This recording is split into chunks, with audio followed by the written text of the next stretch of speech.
Sejarah pembuatan peta ternyata membutuhkan waktu yang cukup lama.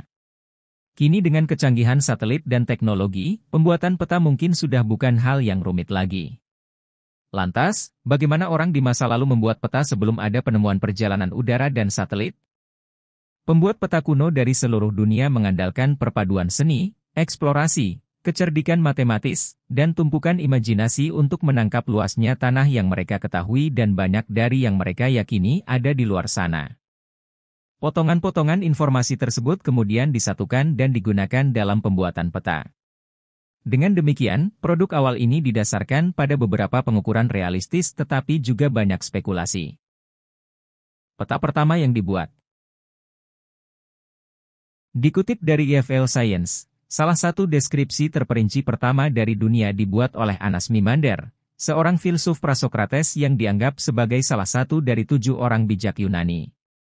Anaximander menampilkan tanah Yunani di pusat dunia, dan kemudian bagian Eropa, Asia Selatan, dan Afrika Utara menampilkan dunia yang datar. Dalam proses pembuatan peta kuno, selama abad pertama SM, Eratosthenes dari Kirene, seorang polimat Yunani, berhasil menghitung keliling planet dengan ketelitian yang luar biasa. Ia membandingkan hasil survei ekstensif yang dikumpulkan di perpustakaan Alexandria. Dari metode itu kemudian dia menyusun rasio dari jarak utara-selatan antara dua kota, yang sudutnya memungkinkan untuk menghitung ukuran bumi. Eratosthenes juga mengembangkan cara untuk menemukan tempat dengan lebih akurat. Dia menggunakan sistem grid mirip dengan yang kita lihat di peta modern yang membagi dunia menjadi beberapa bagian. Jaringan garis ini memungkinkan orang memperkirakan jarak mereka dari lokasi yang direkam.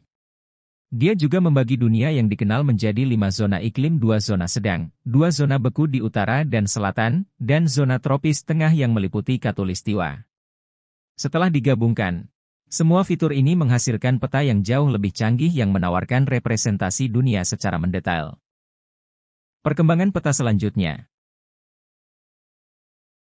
Selama berabad-abad kemudian, peta menjadi lebih canggih karena pembuat peta Romawi dan Yunani terus mengumpulkan informasi dari para pelancong dan tentara.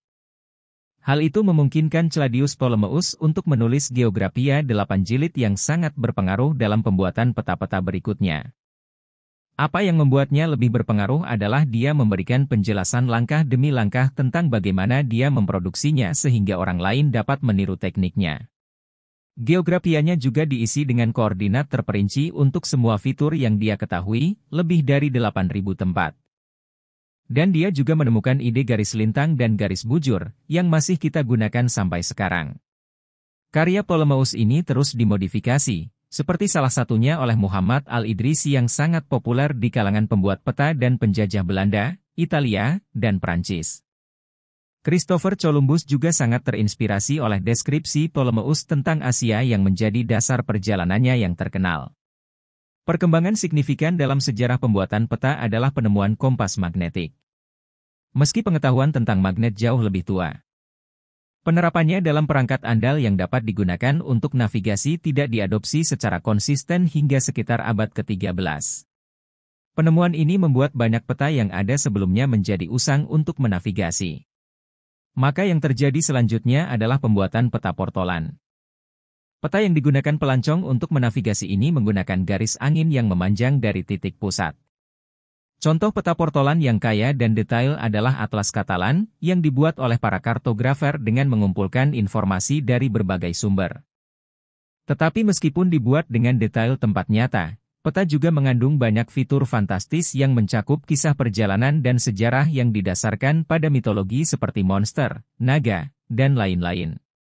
Namun melalui proses pengecekan dan penyempurnaan selama berabad-abad berikutnya, peta menjadi semakin berkembang dan maju.